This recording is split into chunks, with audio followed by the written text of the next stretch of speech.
Bonjour à tous, c'est un plaisir d'être avec vous aujourd'hui. Je m'appelle Isaac. Aujourd'hui, je vais vous partager la leçon de cette semaine. Nous allons utiliser le format qu'on n'a pas l'habitude de faire, mais j'espère que ça va vous permettre aussi de comprendre la leçon.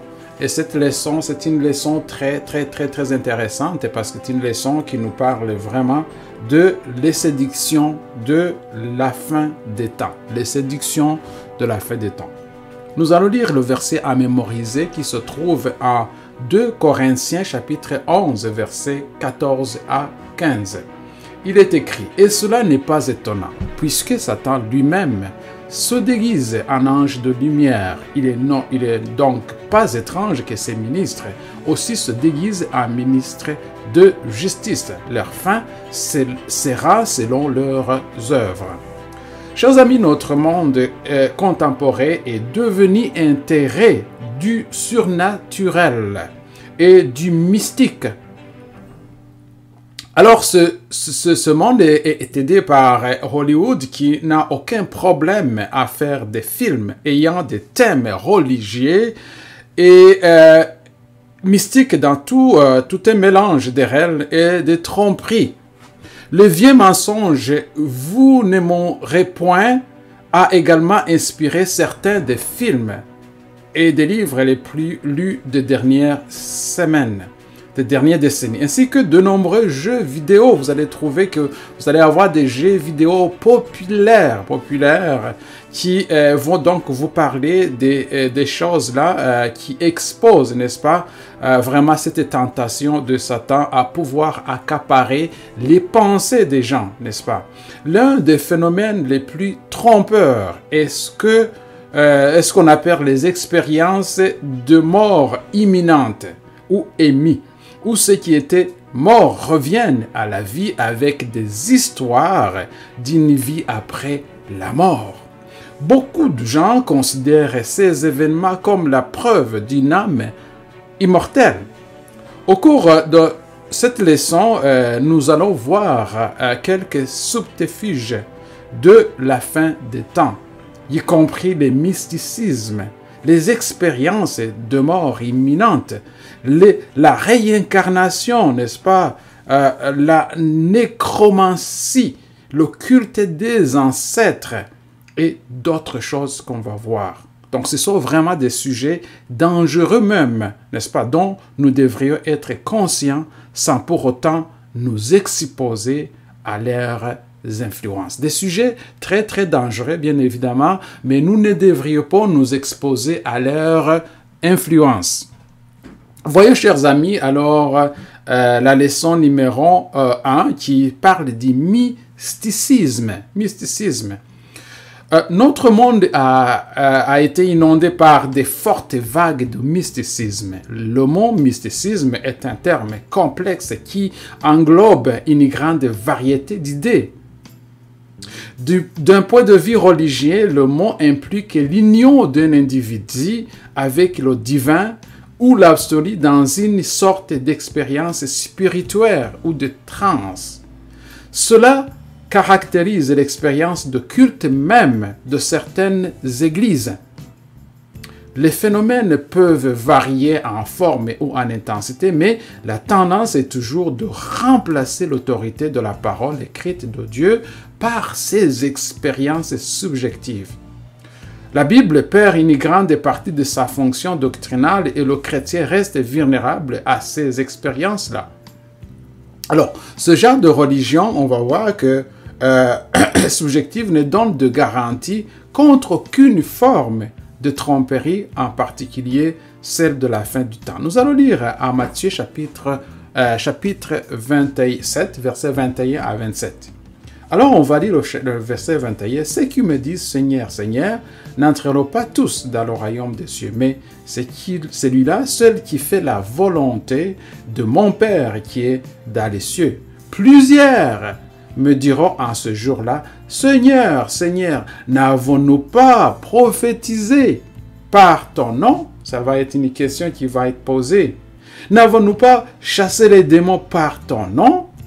Et nous n'avons pas fait beaucoup de miracles par ton nom, alors je vais leur dire ouvertement, je ne vous ai jamais connu, retirez-vous de moi, vous qui commettez l'iniquité. C'est pourquoi quiconque entend ces paroles que je dis et les met en pratique va être semblable à un homme prudent qui a bâti sa maison sur le roc. La pluie est tombée, les torrents sont venus, le vent a soufflé et se sont jetés contre cette maison. Elle n'est pas tombée parce qu'elle était fondée sur les rocs. Mais quiconque entend des paroles que je dis et ne les met pas en pratique va être semblable à un homme insensé, un homme pas intelligent qui a bâti sa maison sur le sable. La pluie est tombée, les torrents sont venus, les vents ont soufflé et ont abattu cette maison, elle est tombée et sa ruine a été grande. Voilà le texte biblique qui nous parle de quelqu'un qui a bâti sa maison sur le roc et un autre qui l'a bâti sur le sable. Donc, si nous retournons dans notre leçon, nous voyons que le monde chrétien post-moderne a une forte tendance à minimiser la pertinence des doctrines bibliques. Il y a une minimisation des doctrines bibliques, les considérant comme des échos fastidieux d'une forme de religion obsolète.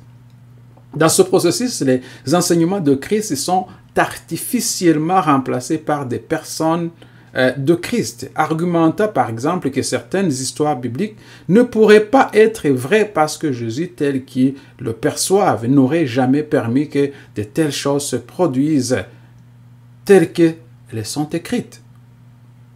Les goûts et les sentiments personnels finissent par être les critères d'interprétation des Écritures ou même de rejet catégorique de ce que la Bible enseigne clairement, portant souvent sur l'obéissance à Dieu qui, comme Jésus l'avait dit, est si essentiel pour construire sa maison sur le roc.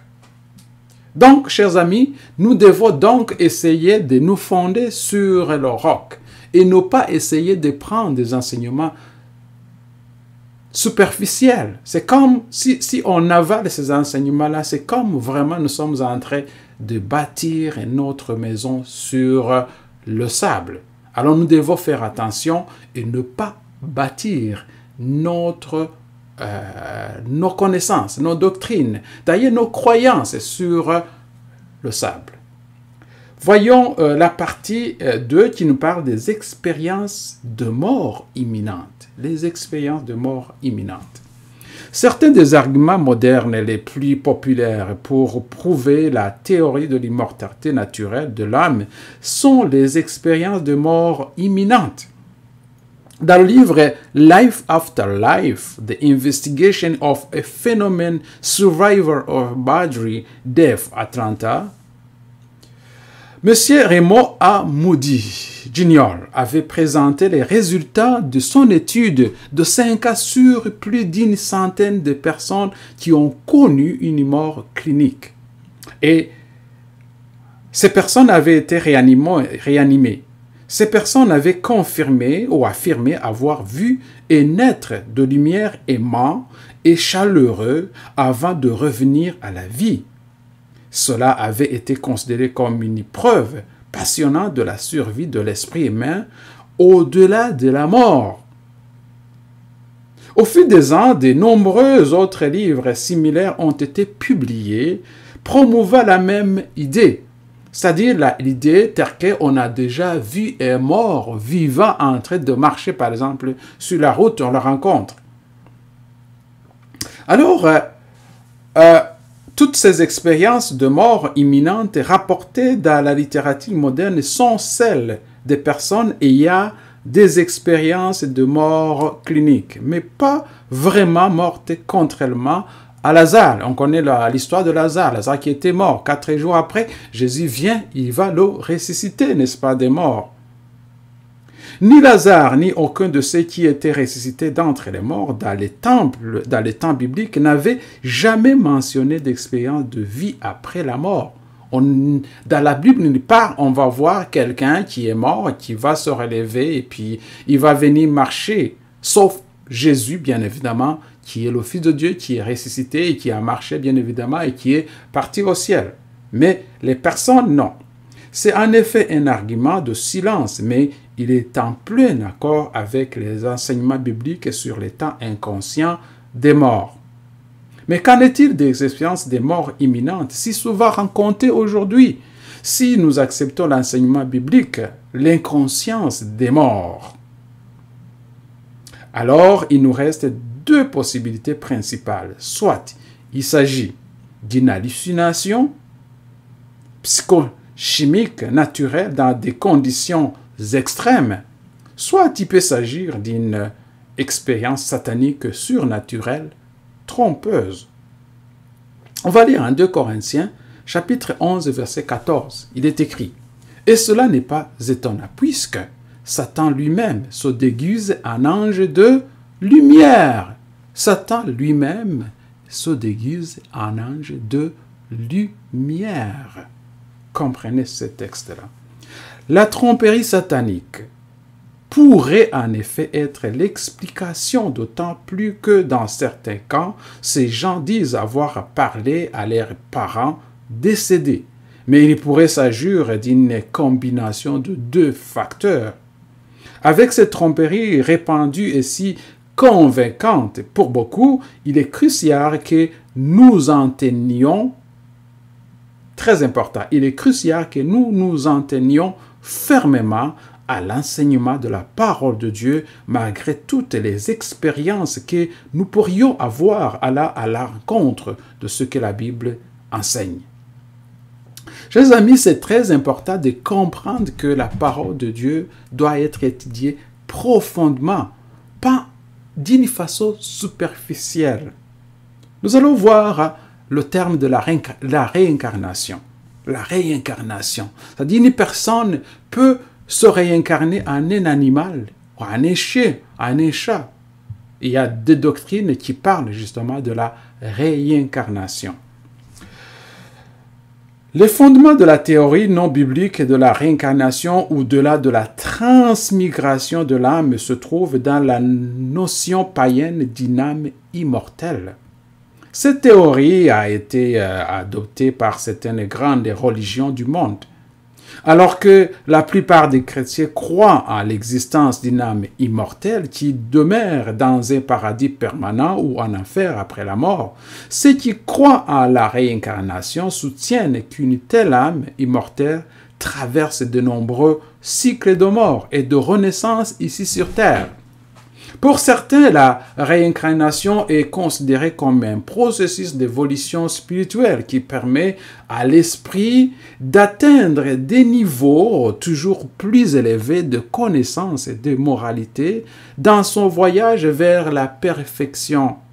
Les hindous, par exemple, ça c'est vers l'Inde, croient que l'âme éternelle passe par une progression de conscience ou samsara, à 6 classes de vie. Donc, on a une vie aquatique, une vie des plantes, une vie des reptiles, une vie des insectes, une vie des oiseaux, une vie des animaux et êtres humains, y compris les résidents du ciel. Voilà cette croyance des hindous. 6 classes de vie qui s'appelle samsara. Donc, une vie aquatique, une vie plante, une vie reptile et insectes, oiseaux, animaux et êtres humains, y compris les résidents du ciel. Nous allons lire en Hébreux chapitre 9, verset 27. Et comme il est réservé aux hommes de mourir une seule fois, après quoi vient le jugement. Il est réservé, selon la Bible dit, il est réservé aux hommes de mourir une seule fois et après, c'est quoi? Vient le jugement. Beaucoup de gens ne croient pas en ce qu'ils devraient croire. Ils croient plutôt en ce qu'ils veulent croire. Si une théorie leur donne la paix et le confort existentiel, cela suffit largement pour eux. Mais pour ceux qui prennent la Bible au sérieux, il n'y a aucun moyen d'accepter la théorie de la réincarnation. Premièrement, cette théorie contredit les enseignements bibliques de la mortalité de l'âme et de la résurrection du corps. Deuxièmement, cette théorie de la réincarnation, elle nie la doctrine du salut par la grâce et par la foi dans l'œuvre rédemptrice de Jésus-Christ et la remplace par des œuvres humaines. Troisièmement, la théorie contredit l'enseignement biblique selon lequel la destinée éternelle est décidée pour toujours par les décisions de chacun dans cette vie. Quatrièmement, cette théorie minimise le sens et la pertinence de la seconde venue de Christ. Si on peut se réincarner, alors c'est quoi la signification de la seconde venue de Christ? Cet enseignement sur lequel se fonde notre croyance en tant que chrétien. Et cinquièmement, cette théorie propose des opportunités après la mort et insinue que les gens doivent encore surmonter les pièges de leur propre vie, ce qui n'est pas biblique.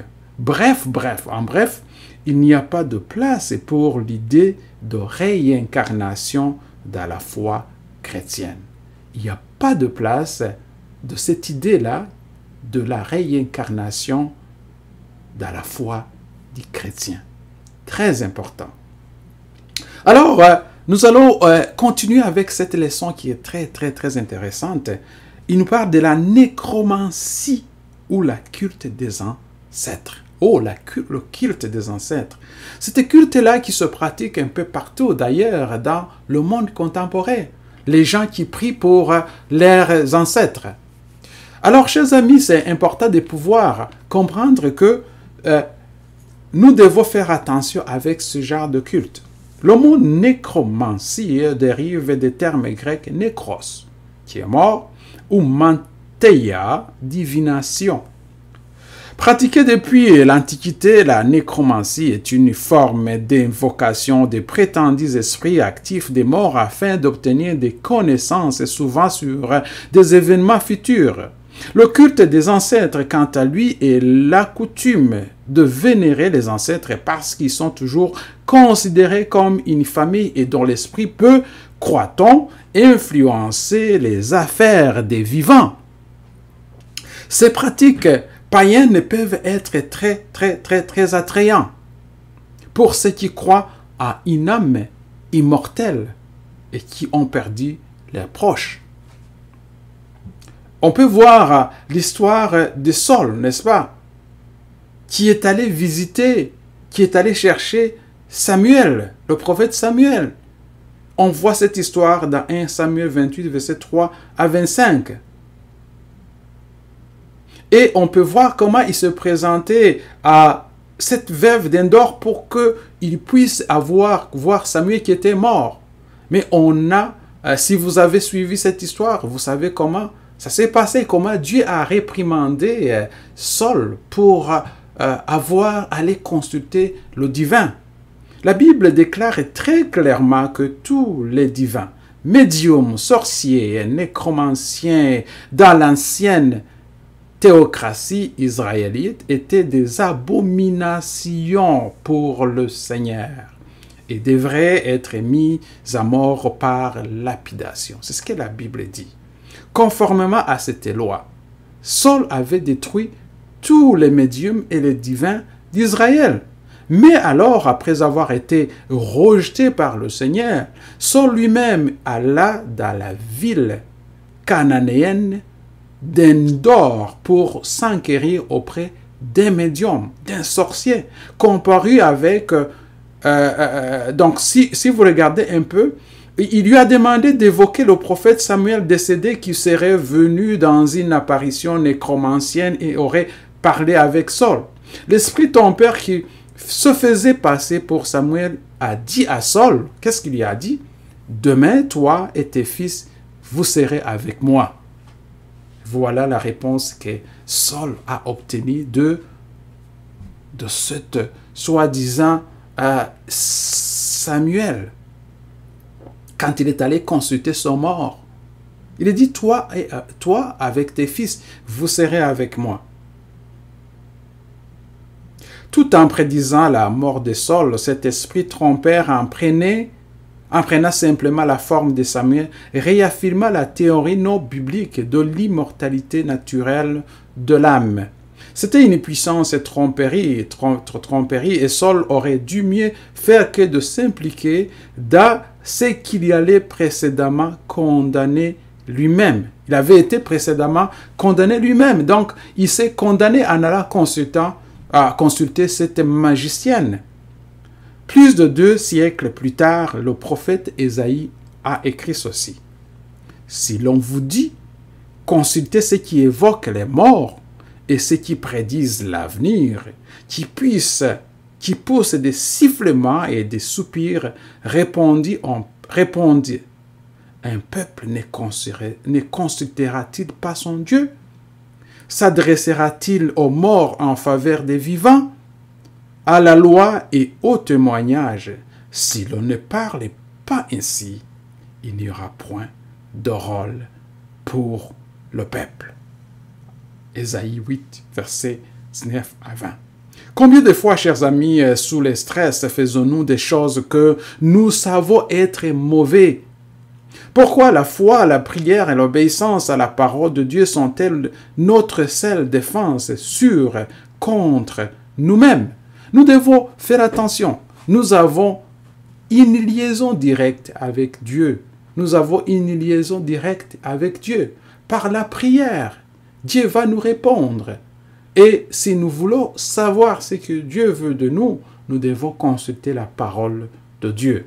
Voilà comment nous pouvons parler avec Dieu. Et si nous voulons savoir des choses plus en profondeur, voilà comment nous pouvons bien évidemment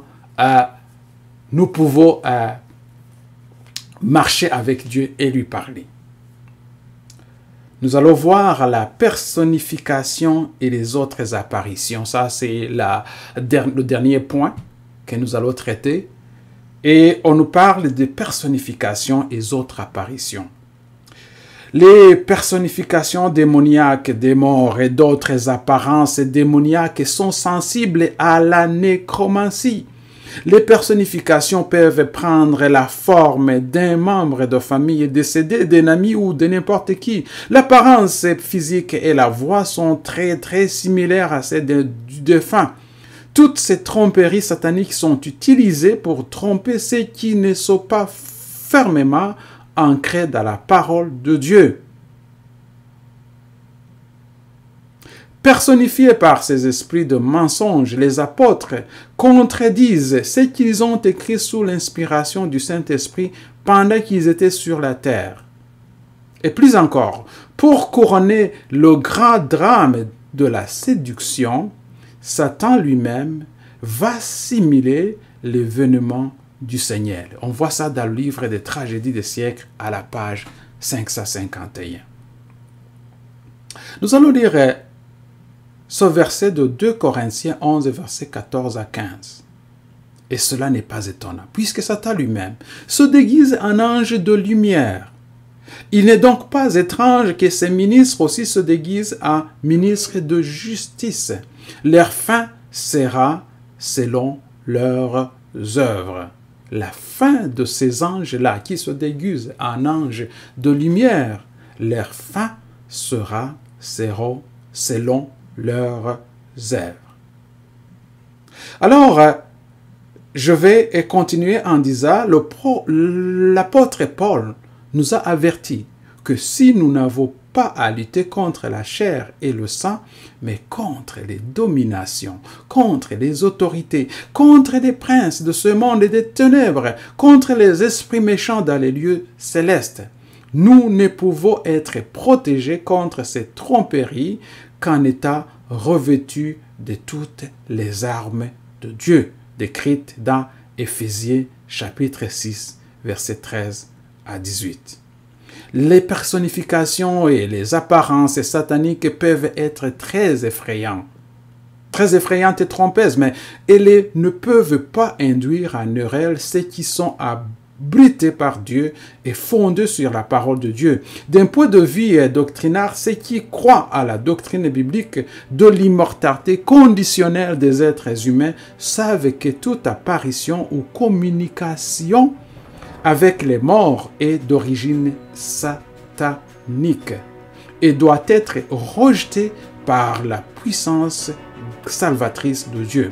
Encore une fois, peu importe à quel point la manifestation peut être puissante, convaincante et apparemment réelle, nous devons toujours, chers amis, nous devons toujours rester fermes à l'enseignement selon lequel les morts dorment dans la tombe.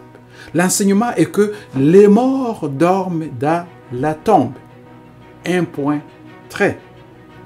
Imaginez, chers amis, cependant perdre un être cher et croire ensuite que ce même être cher va vous apparaître et vous exprime de l'amour et vous dit à quel point vous lui manquez et dit des choses que oui, va pouvoir le savoir. Et il dit qu'il est maintenant dans un meilleur endroit. Posez-vous cette question. Si une personne n'est pas absolument ancrée dans ce que la Bible enseigne sur l'état des morts, pensez à la facilité avec laquelle elle pourrait tomber dans cette tromperie. Surtout parce qu'elle est disposée à y croire. Alors, que signifiait alors le fait de revêtir toutes les armes de Dieu? D'un point de vue pratique et quotidien, comment pouvons-nous, posez-vous cette question, comment pouvons-nous faire cela dans tous les domaines de votre vie, pas seulement pour faire face à la tromperie dans la fin de temps. Chers amis, pensez à tout ça et il est important de pouvoir comprendre justement l'effet de pouvoir croire en ces doctrines. Et ce qui est important, c'est que lorsque nous mourrons, nous nous reposons. Et ce qui est important, c'est que lorsque nous sommes à repos, nous ne connaissons rien. Et c'est seulement à la dernière trompette, quand Jésus va revenir, que tout le monde, nous allons nous réveiller et nous allons vivre éternellement avec Dieu. Ceux qui croient en Dieu et ceux qui ont gardé la foi vont vivre éternellement avec Dieu. Que Dieu vous bénisse, que Dieu vous garde. J'espère que cette leçon vous a aidé comme elle m'a aidé et que Dieu vous bénisse. À la semaine prochaine.